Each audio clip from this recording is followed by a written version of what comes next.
오늘 우리에게 주신 하나님의 말씀 스가랴 3장 3절에서 5절입니다. 스가랴 3장 3절에서 5절 말씀 함께 읽겠습니다.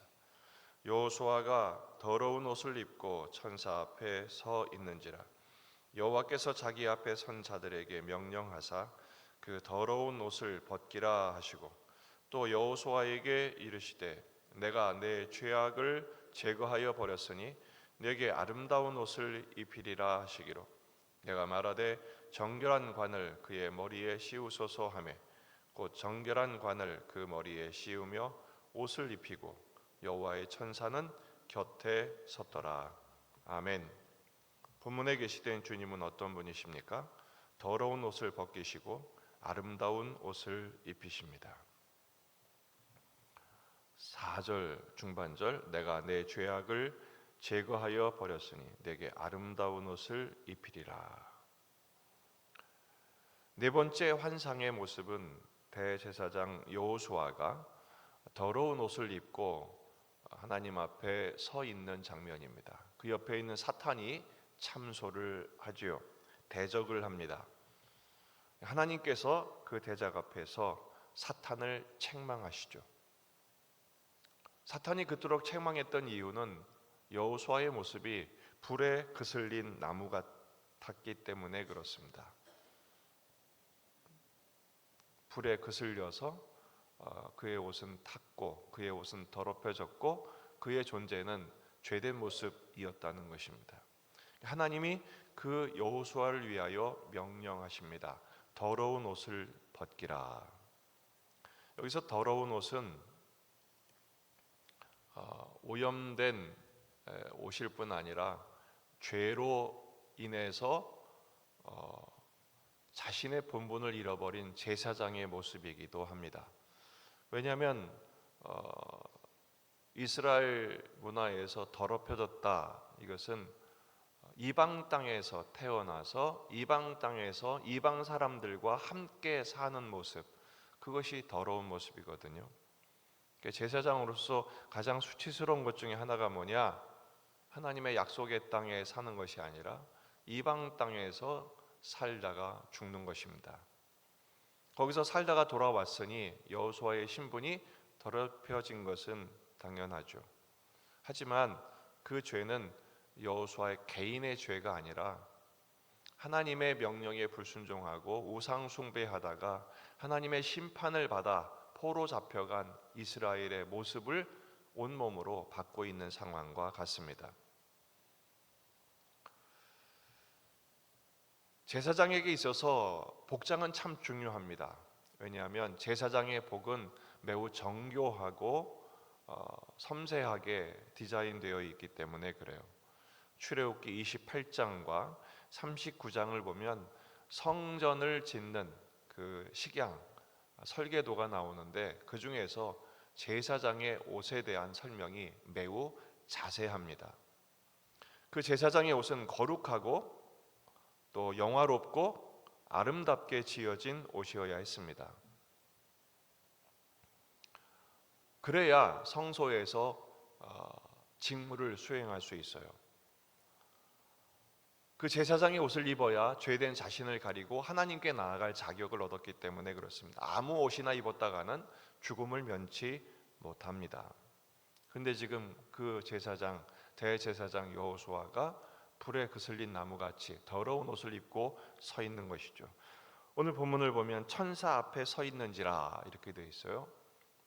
여호수아가 그 더러운 옷을 입고 할 수 있는 것은 아무것도 없습니다. 오직 하나님의 은혜를 바랄 뿐이죠. 오늘 우리가 아무 힘도 없이 아무 방법도 없이 하나님 앞에 서 있는 모습과 다름없습니다. 그러나 하나님은 그런 여호수아를 외면하지 않으시고 오늘 그를 위하여 명령하십니다. 더러운 옷을 벗기라. 왜 더러운 옷을 벗기라고 그러십니까? 죄를 제거하기 위해서입니다. 내 죄악을 제거하여 버렸으니 그랬어요. 이 제거하다는 단어가 넘어가다라는 뜻입니다. 넘어간다는 말이 언제 나오죠? 바로 유월절 어린 양의 피로 인해서 재앙의 천사가 지나가고 넘어가는 것과 같습니다. 바로 하나님께서 지금 참소하는 사탄 앞에서 친히 변호해 주시죠. 내 죄를 제거해 버렸다. 그리고 말씀하십니다. 아름다운 옷을 입히겠다. 이 아름다운 옷은 성경에 딱 2번 나옵니다. 오늘 본문하고 이사야 3장 22절에 나오는데 예복이라고 되어 있어요. 예복. 여기서 말하는 예복은 뭐죠? 하나님께 나아갈 때 입는 옷입니다. 하나님께 나아갈 때 우리는 어떤 옷을 입어야 됩니까? 스스로 만든 옷이 아니라 하나님이 은혜로 지어주신 옷을 입어야 합니다. 하나님을 만날 때 필요한 옷. 그러자 스가랴가 한술 더 떠서 거들죠. 5절에 내가 말하되 정결한 관을 그의 머리에 씌우소서. 그러자 그 말씀을 그거 좋다. 정결한 관을 씌우시고 그리고 아름다운 옷을 입혀 주십니다. 이 정결한 관은 제사장의 존귀한 지위와 자격이 회복되었다는 뜻입니다. 하나님께서 사탄의 공격에 맞서 변호해 주시고 여호수아를 세워 주시죠. 존귀하게 하십니다. 오늘 말씀은 우리에게 2가지 의미가 있습니다. 첫째는 아름다운 옷을 입혀 주시는 하나님의 은혜가 우리에게도 지금 진행되었다라는 것입니다. 이루어졌어요. 죄로 오염된 옷을 벗기시고 그리스도로 옷 입게 해주셨기 때문에 그렇습니다. 갈라디아서 3장 26절 너희가 다 믿음으로 말미암아 뭐로요? 믿음으로 말미암아 그리스도 예수 안에서 하나님의 아들이 되었으니 누구든지 그리스도와 합하기 위하여 세례를 받은 자는 그리스도로 옷 입었느니라. 세례가 뭐죠? 물을 붓는 것이지만 정확한 의미는 그리스도와 연합된 것입니다. 예수와 함께 죄에 대하여 죽고 예수와 함께 의에 대하여 산 자가 된 것이죠. 예수님으로 옷 입혀진 것입니다. 옷은 그 사람의 신분을 말합니다. 존재를 말하죠. 우리는 사탄의 참소를 무색해 하는 그리스도의 의의 옷으로 입혀졌음을 믿으시기를 주의 이름으로 축원합니다.